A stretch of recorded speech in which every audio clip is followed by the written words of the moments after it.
Salut mec, on y arrive enfin. On commence à toucher le châssis. Wouhou. Alors, une étape relativement simple, je pense. On a nos deux barres de châssis ici. Et quelqu'un qui nous dérange. Tant pis, on va le laisser dehors. De toute façon, c'est férié. Pas censé être là.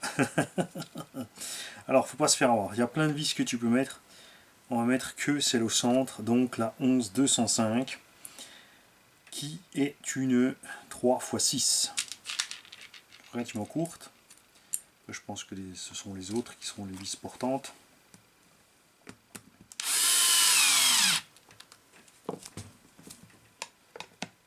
Une de chaque côté.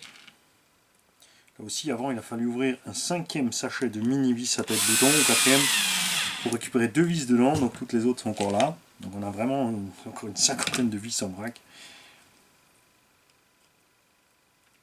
La partie avant, alors là, il y a 2 trous, tu te fais pas avoir, tu mets dans le trou, ici le premier.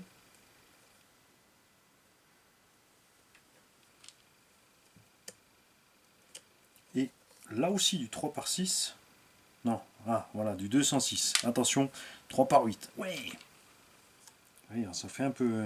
3x6, là, ça fait un peu pas grand-chose. Hein. Alors, les vis sont un petit peu de travers. On va viser dans ce sens-là aussi. Voilà. Sujet d'ailleurs, tu fais évidemment très attention avec les vis de 2,5, hein, parce que c'est clair qu'elles sont à peine à serrer. Quand on a, c'est pas des vis qui tiennent grand chose. Est-ce qu'on est dans le bon sens? On a les découpes vers le bas, c'est bon, de toute façon tu peux pas te tromper, apparemment une empreinte. Cette pièce se met de ce sens.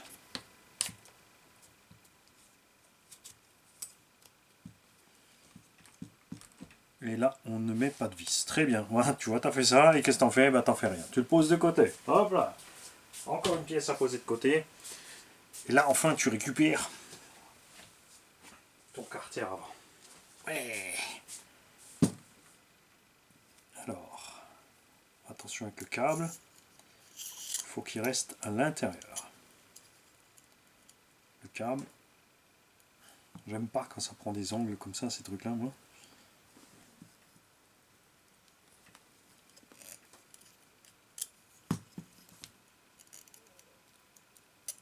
Ok. Il nous faut une petite plaque ici. Là, celle-ci, par contre, elle est bien dessinée.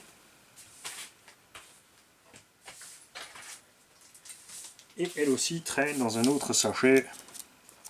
Les tout derniers sur la liste.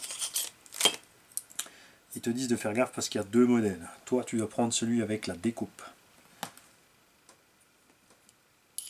Et ça va là. Et c'est ce qui va maintenir les triangles. Et on met du 3x8 aussi.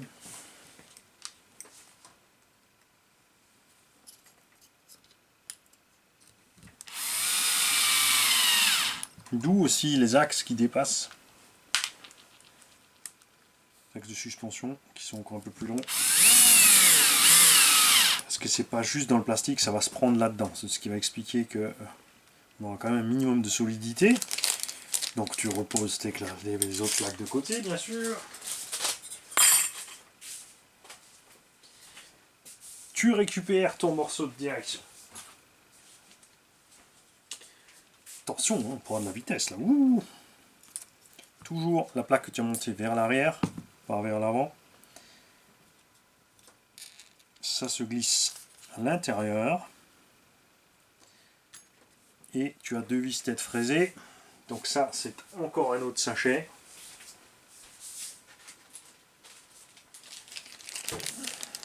Donc 306. 11306. Il faut sortir les 3x10 de là.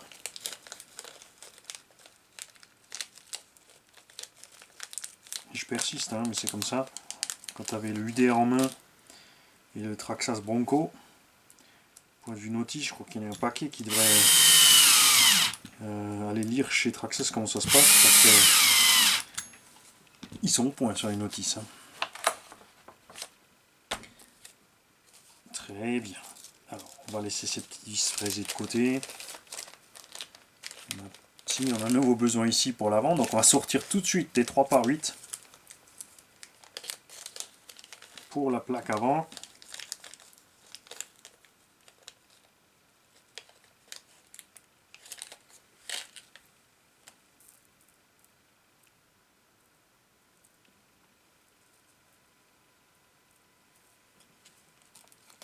Stop, j'ai pas les bonnes. Regarde, même en tête fraisée, ils sont allés. Regarde, j'ai un mini sachet là, avec d'autres petites vis. On va sortir tout de suite. Voilà, on va se les mettre de côté tout de suite, parce qu'on va en avoir besoin dans quelques instants. On a le droit de récupérer le cadre. Et là, tout d'un coup, hop, tu switches à l'envers. Il faut bosser par en haut. On te dit de passer ça là-dedans. Ça va là, ça va là.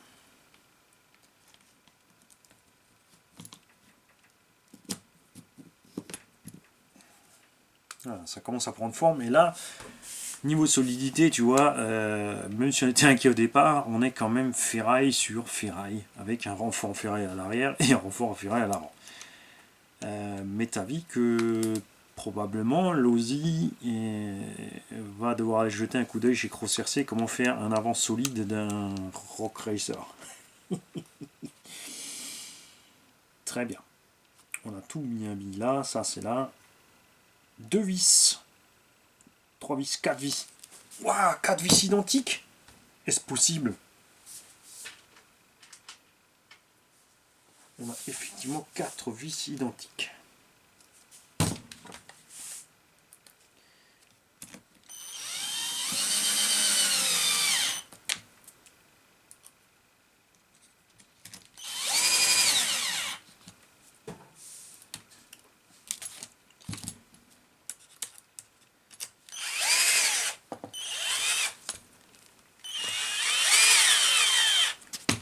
Voilà. On a le droit de prendre les demi-trains. Ouais. Donc on va laisser ça de ce sens pour que vous y perdiez pas, les gars. Ouais.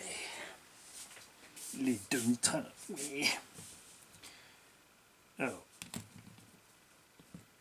Le demi-train qui va donc se glisser ici.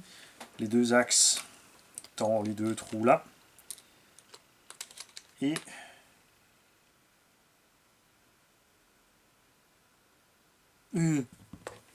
Mani, il allait trop vite, regardez. Bon, c'est pas très grave. Hein. J'ai louché sur la deuxième feuille. J'ai mis les vis où il fallait pas. Donc on en a 2 ici. Ok. Une là.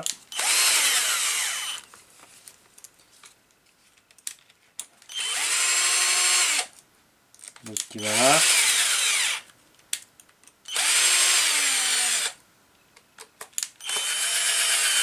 Voilà. Et du coup là tu peux mettre ton demi-train. Tu dois glisser là-dedans. Tu dois glisser sur le malin Mani, sur les axes. Tu mets le cadre dans la noix.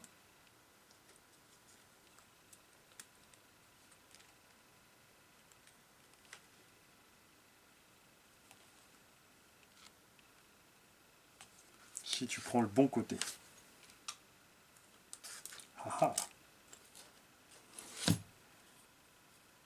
J'ai monté cette placounette à l'envers. Là, tu vois, tu as 2 encoches. Ici, tu n'en as qu'une. Je ne peux donc pas mettre ça là. Je peux mettre celle-là ici, mais elle va forcément être dans le mauvais sens. Point de vue suspension, tu vois. Donc on s'est fait piéger au niveau du montage primaire. Pas très grave. On va mettre ça là.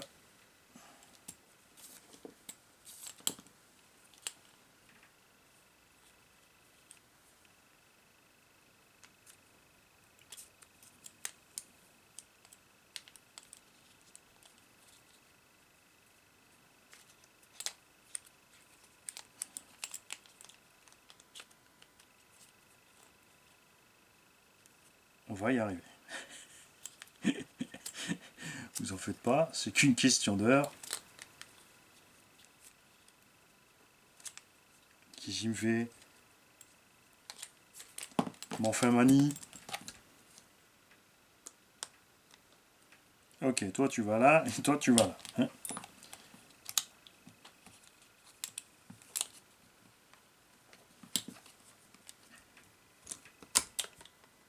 et non, c'est là que je regarde. Regarde.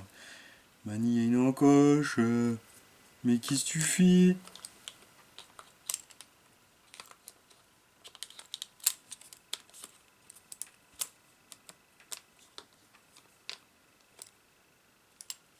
Ah ah!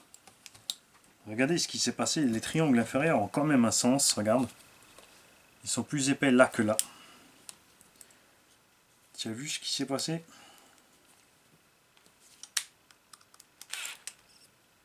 En plus, on a oublié, avec tout ce papotage, on a oublié de mettre les 3 vis qui maintiennent ces pièces-là dedans. T'as vu? À quelle vitesse tu te trompes quand t'es pas concentré.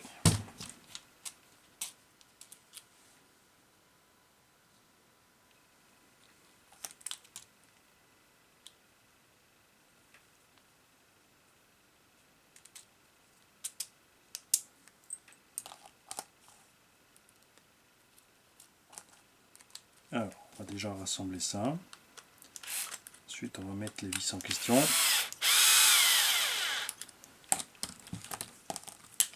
Ça fonctionne.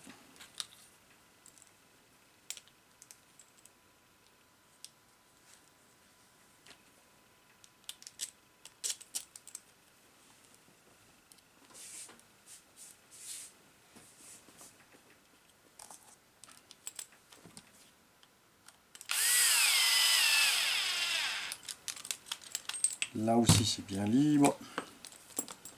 Très bien. Nous allons donc commencer par réparer notre erreur en mettant ici en place les vis. Où est-ce qu'elles sont passées les petites...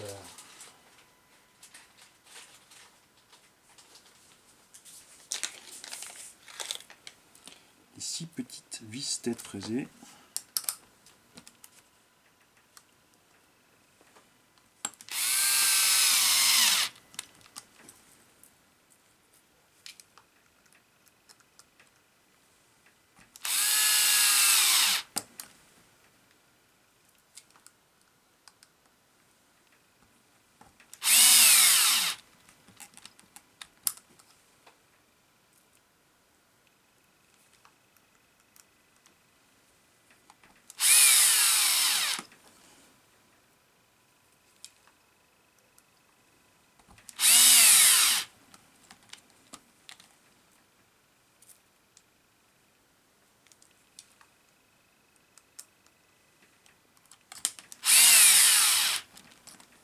Voilà.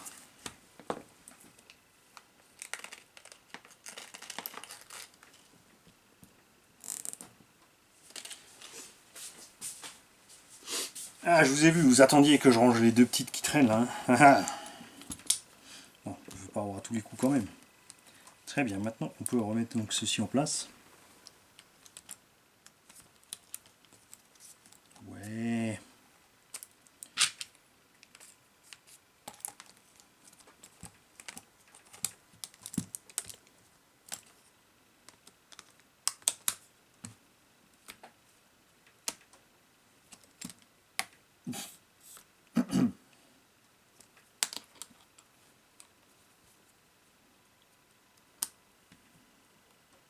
Et tu vois là quand même, mine de rien, je vois pas de l'utilité d'avoir fait monter ce demi-train avant. On aurait pu fixer cette plaque et ensuite seulement venir avec ce demi-train dessus. Ça t'évite tout ce genre de réflexion à avoir, est-ce que je suis dans le bon sens ou pas. Pour fixer cela, il faut du 3 par 16, du 3 par 10.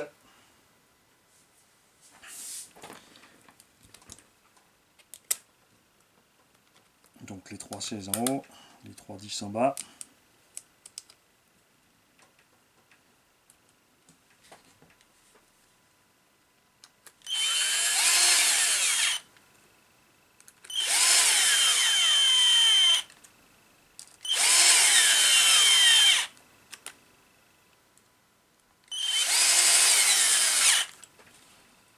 Très bien, on va profiter pour voir quelque chose au niveau de l'axe de cardan dans la noix.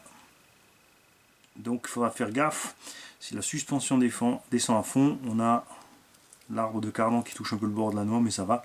Donc on verra quand la suspension sera posée, il ne faudra pas que la suspension descende à fond. Ce ne sera pas idéal. Donc là on va passer en piquiné, hein, regarde. Regarde maintenant, si tu fais une méthode plus simple,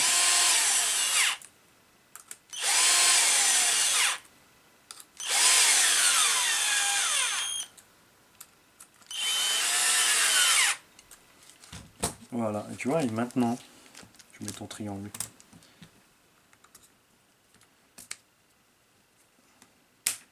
Pour moi, beaucoup plus simple de procéder de cette sorte.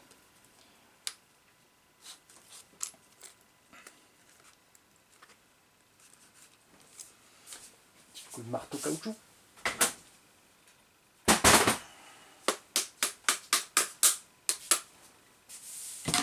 Voilà.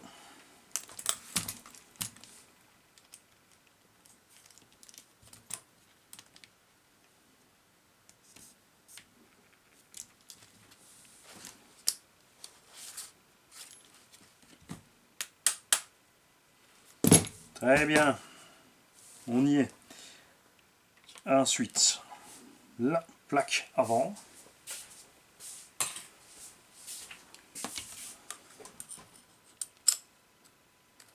Et là, vous avez vu, il y a plein de rainures dedans pour mettre des circlips. Mais comme il y a un circlips ici entre, l'axe, une fois que tu as mis cette plaque, ne peut plus se déplacer ni d'avant ni en arrière. Il n'y a donc plus besoin d'avoir ces axes.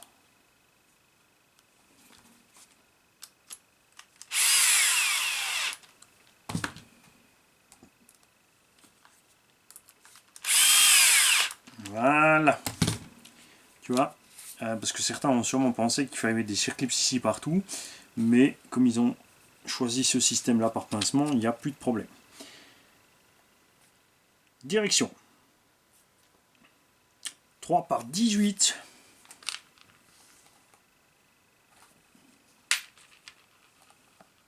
Ok, 3 par 18. C'est bien l'échelle hein, sur les plans. Hein. 2 contre-écrous, enfin 2 écrous.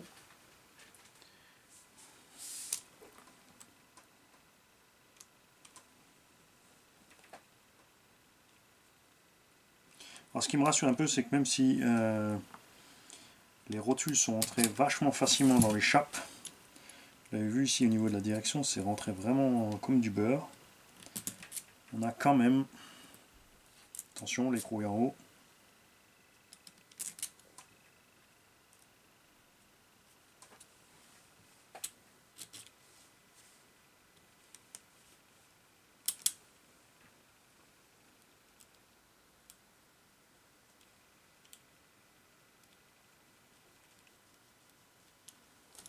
Ouais. Et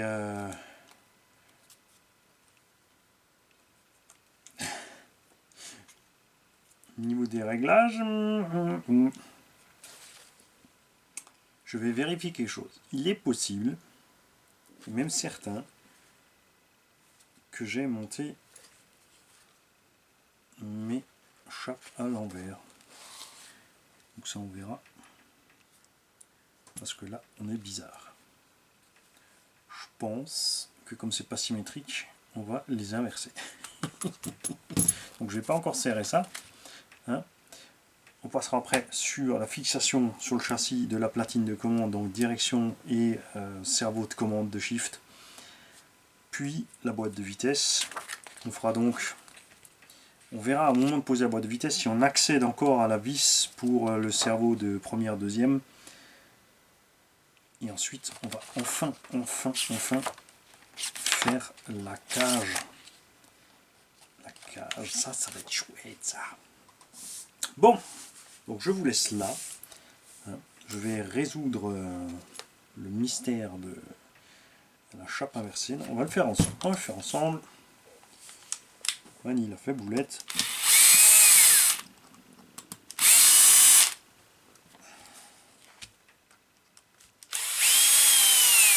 Tu vas voir.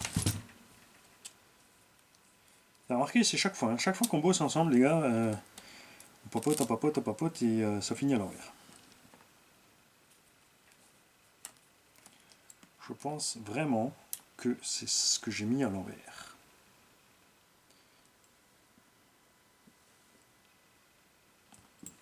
Hein, parce que là, on a une direction un peu stylo Bitech.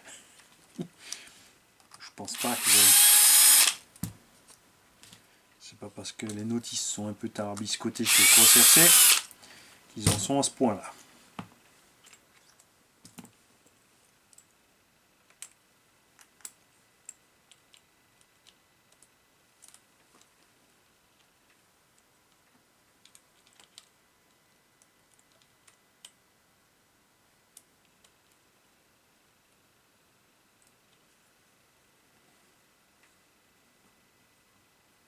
On va essayer d'un côté, évidemment. On va faire les deux. Non, non, c'est pas ça. Parce que là, si on les inverse, regarde, on a un angle totalement débile. Donc c'est bien dans l'autre sens.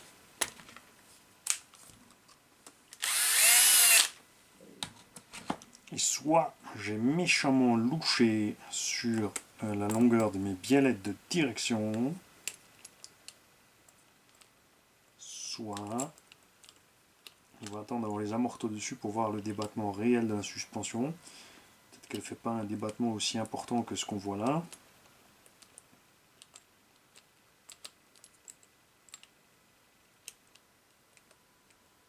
Tu peux le faire.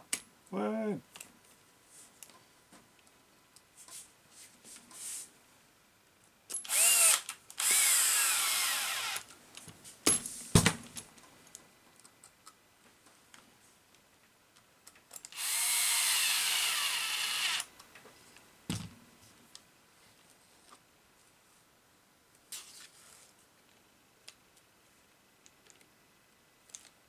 Parce que là on prend un angle quand même relativement grand les mecs. Hein.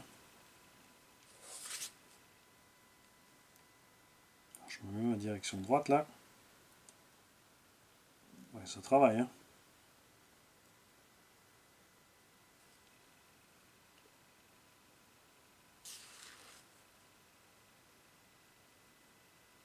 On va essayer autre chose. On va complètement inverser la chape. Allez, soyons fous.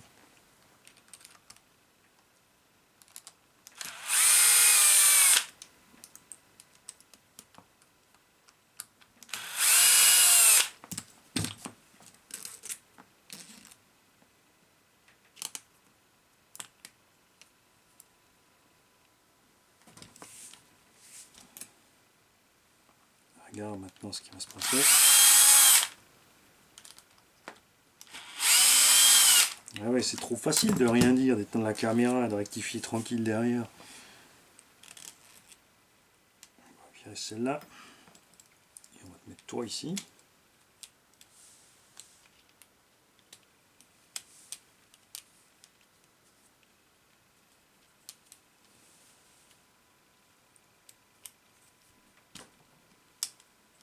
Ah.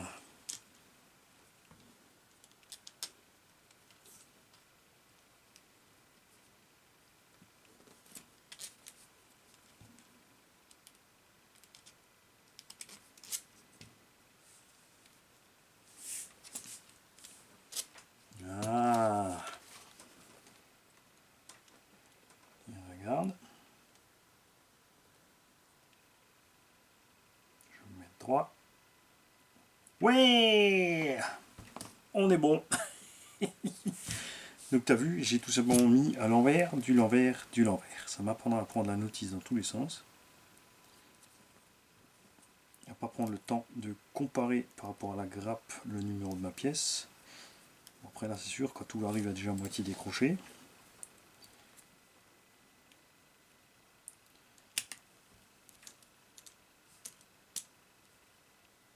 J'aurais pu évidemment préparer à l'avance, faire un côté, voir comment ça se passe, faire le deuxième, pour dire voilà j'ai la classe, regarde j'arrive à tout faire nickel, je suis trop bon. J'aurais pu couper des scènes.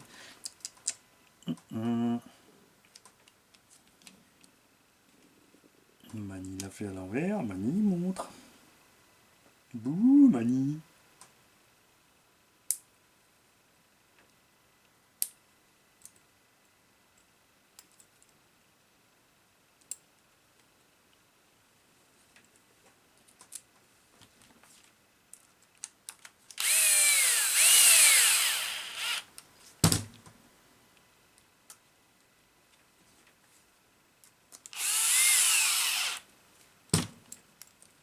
On vérifie nous que tout fonctionne. Hein. Faut pas se faire avoir dans... Des fois on commence à se précipiter. Et du coup, c'est encore pire.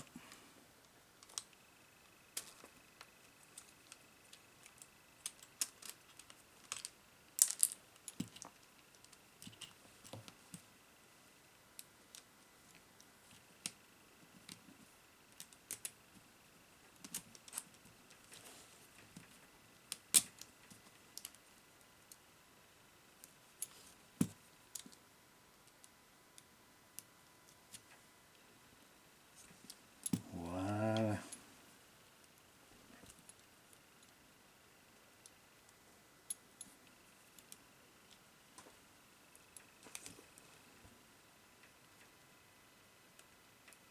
J'arrive les mecs.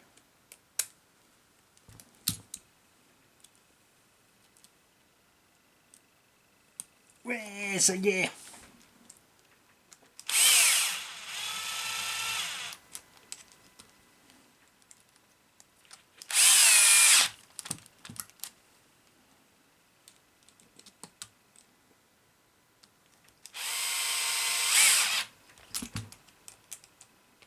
Il y a une chose aussi que je viens de voir, c'est que comme c'est prévu pour mettre une mâchoire de frein,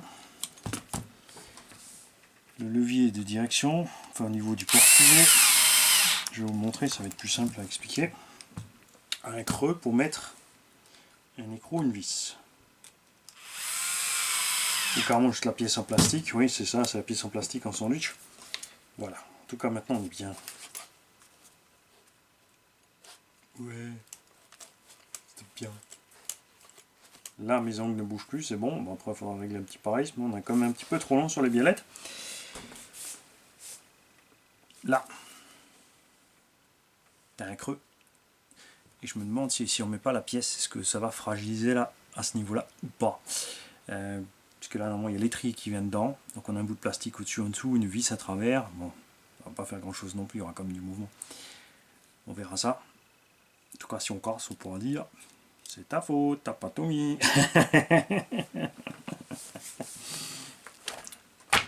Oui. Voilà. Moi je vais boire un petit coup de flotte, je vous laisse là, et je vous reprends tout à l'heure, enfin pour vous ce sera demain, avec la suite des hostilités. Nous allons installer la platine cerveau, moteur boîte. Il y a encore un peu de déco ici, on a des échappements à mettre. Ce qui est assez rigolo, c'est que tout est boulonné sur la machine, sauf les échappements. Ils sont en deux parties, et il faut les coller. Ça fait un petit peu pitié, tu vois, parce que ça veut aussi dire que si tu prends un coup là-dessus ou quoi que ce soit, ça se décolle, tu as perdu la moitié de ton échappement. Après, est-ce que ça va vraiment faire une différence que ces deux pipes d'échappement ne sortent pas en dessous ou qu'elles restent ouvertes droit là? Perso, ouais. Honnêtement, je m'en fiche. Salut les mecs.